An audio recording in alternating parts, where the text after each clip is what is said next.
وفادار حضور کا عاشق ایسا ہوتا ہے، ویل چیئر پر بیٹھ کر بھی خادم حسین رضوی کی شکل میں فیضآباد کے دھرنے میں کہتا ہے انہیں جانا انہیں مانا، میں رکھا غیر سے کام، للہ الحمد میں دنیا سے مسلمان۔ نعرہ تکبیر، نعرہ رسالت، مسلک اعلیٰ حضرت، بستی بستی کریا کریا، علم کا دریا، علم کا دریا۔ اب کرنا کیا ہے معلوم ہے آپ کو؟ ایمان کی حفاظت کیا کرنی ہے؟ میری بات سمجھ آ رہی ہے آپ کو؟ ہماری جو زبان ہے نا، کام کی زبان، اتنا مشکل فزکس کا سوال نہیں ہے جتنا غور سے آپ میرا چہرہ دیکھ رہے ہیں۔ زبان کہاں ہوتی ہے؟ منہ میں؟ کہاں ہوتی ہے؟ اللہ کے رسول صلی اللہ علیہ وسلم نے کئی موقع پر زبان باہر نکالی، زبان کو پکڑا، اور پکڑنے کے بعد میرے آقا نے ارشاد فرمایا من سکت نجا، جو خاموش رہا وہ نجات پا گیا۔ من سمت نجا، جو خاموش رہا وہ نجات پا گیا۔ حضور نے زبان پکڑ کے ارشاد فرمایا لاکھوں لوگوں کی ہلاکت اسی زبان کی وجہ سے ہوگی، لاکھوں لوگوں کی تباہی اسی زبان کی وجہ سے ہوگی، لاکھوں لوگ ذلیل اسی زبان کی وجہ سے ہو جائیں گے، لاکھوں لوگ رسوا اسی زبان کے غلط استعمال کی وجہ سے ہو جائیں گے۔ اور آپ زبان پر غور کیجئے، اللہ نے زبان کو 32 دانتوں کی قید میں رکھا ہے۔ کہاں رکھا ہے؟ 32 دانتوں کے بیچ میں۔ جانتے ہو کیوں؟ کیونکہ غلط استعمال نہ ہو۔ اور کئی بار ایسا ہوتا ہے کہ اچانک ہماری زبان دانتوں کے نیچے آ کے کٹ جاتی ہے۔ ایسا ہوتا ہے کہ نہیں ہوتا ہے؟ اس کا مطلب یہ جب کٹتی ہے نا، تو گویا کہ ہمیں یہ احساس دلایا جاتا ہے ظالم انسان استعمال غلط نہ کر، اسی زبان کی وجہ سے تیری ہلاکت ہو جائے گی۔ غلط استعمال نہ کر، تو ذلیل و رسوا اسی زبان کی وجہ سے ہو جائے گا۔ کتنے لوگ ہیں نا ہمارے آپ کے درمیان کہتے ہیں ارے مجھے کیا معلوم تھا، مجھے پتا ہوتا تو میں نے یہ جملہ کہا ہی نہ ہوتا، مجھے معلوم نہیں تھا کہ اتنا بڑا میٹر ایک جملے کی وجہ سے ہو جائے گا، مجھے معلوم نہیں تھا، مجھے معلوم ہوتا تو میں نے یہ جملہ اپنی زبان سے نکالا ہی نہ ہوتا۔ حضور نے فرمایا زبان کی وجہ سے ہلاکت ہے۔ اگر یہ تمہیدی جملے آپ کو سمجھ میں آ گئے کہ میں نے یہ جملے کیوں کہے، زبان کا غلط استعمال آج ہو یہ رہا ہے۔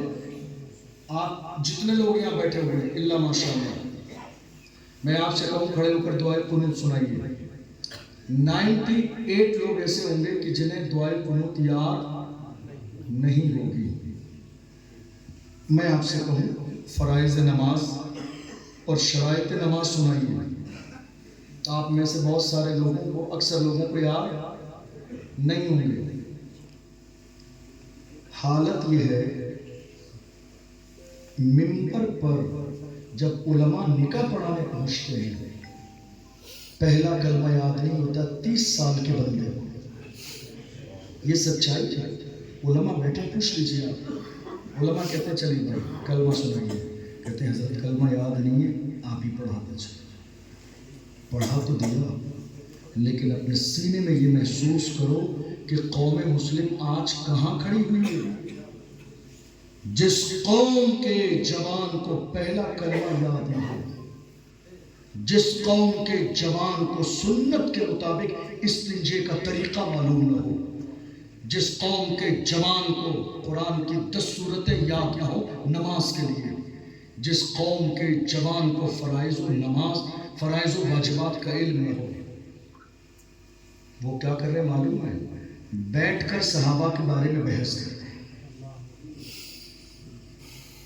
سوچنا زبان کا استعمال، پہلا کلمہ یاد نہیں ہے، بحث صحابہ کے بارے میں۔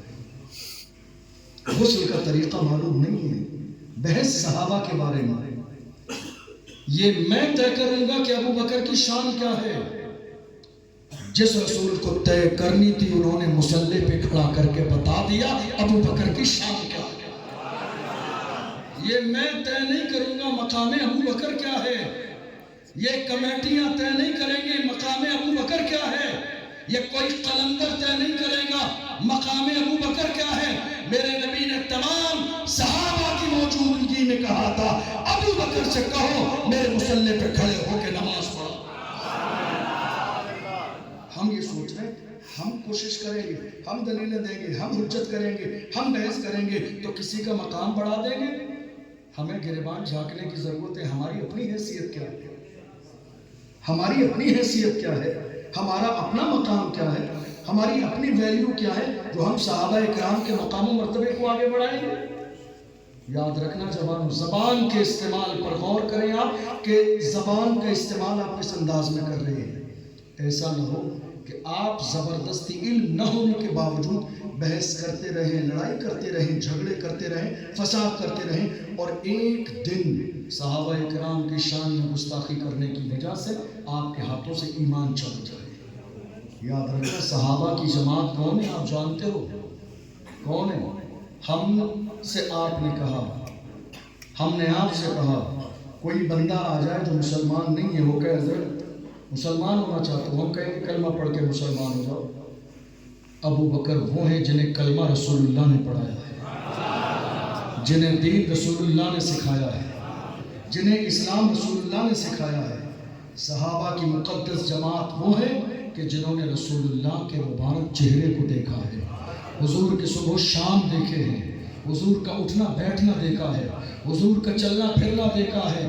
کون؟ انس بن مالک، وہ انس بن مالک رضی اللہ عنہ جو کہتے ہیں اللہ کے محبوب صلی اللہ علیہ وسلم دوپہر کے وقت میں کبھی قیلولہ کرنے کے لیے، تھوڑی دیر آرام کرنے کے لیے ہمارے گھر تشریف لاتے تھے۔ ایک دن ایسا ہوا جب اللہ کے رسول میرے گھر تشریف لائے، گرمی کا زمانہ ہے، میرے نبی آرام فرمانے لگے۔ اللہ کے محبوب نے اپنا ایک ہاتھ اپنے ماتھے پہ رکھ لیا، آرام فرما رہے ہیں۔ گرمی کی وجہ سے اللہ کے محبوب صلی اللہ علیہ وسلم کی پیشانی پر پسینہ آ گیا ہے۔ اب آپ دیکھو عاشق کیسا ہوتا ہے، جو اپنے آپ کو صرف نمازوں کے ذریعے یہ ثابت کر رہے ہیں ہم سے بڑا کوئی جنتی نہیں ہے۔ ان سے ذرا حضور کے بارے میں پوچھئے، کئی حضور کی شان میں ذرا سی تعریف کیجئے حضور کی شان میں، تو تعریف کیا ہوگی؟ کپڑے بھی دھو لیتے تھے، صفائی بھی کر دیتے تھے حضور۔ عاشق کی تعریف کا انداز الگ ہوتا ہے۔ انس بن مالک سے کہو حضور کے بارے میں بتائیے، فرماتے ہیں اللہ کے محبوب صلی اللہ علیہ وسلم جب آرام فرماتے تھے پسینے کے قطرے حضور کی پیشانی پہ آتے تھے، ایسا لگتا تھا موتیوں کی لڑی بن گئی۔ کہ میں نے دیکھا میری ماں آئی، میری ماں کی ایک ہاتھ میں شیشی ہے اور ایک ہاتھ میں چھوٹی سی لکڑی ہے، وہ رسول اللہ کے قریب آئی۔ میں نے کہا ماں کیا کر رہی ہو؟ کہا بیٹا دیکھتا جا کہ میں کیا کر رہی ہوں۔ حضور کے قریب آئیں، آنے کے بعد میں انہوں نے شیشی حضور کی پیشانی سے لگائی اور لکڑی کی مدد سے حضور کی پیشانی پر جو پسینے کے قطرے تھے وہ شیشی میں جمع کرنے لگے۔ پسینے کے قطرے، اللہ کے رسول نے آنکھیں کھول دیں۔ میرے آقا کی شان یہ حضور فرماتے ہیں تنام عینایا ولا ینام قلبی، میری آنکھیں سوتی ہیں مگر میرا دل جاگتا رہتا ہے۔ سبحان اللہ، میری آنکھیں بند ہوتی ہیں مگر دل میرا جاگتا رہتا ہے۔ کیا کر رہی ہو انس کی ماں؟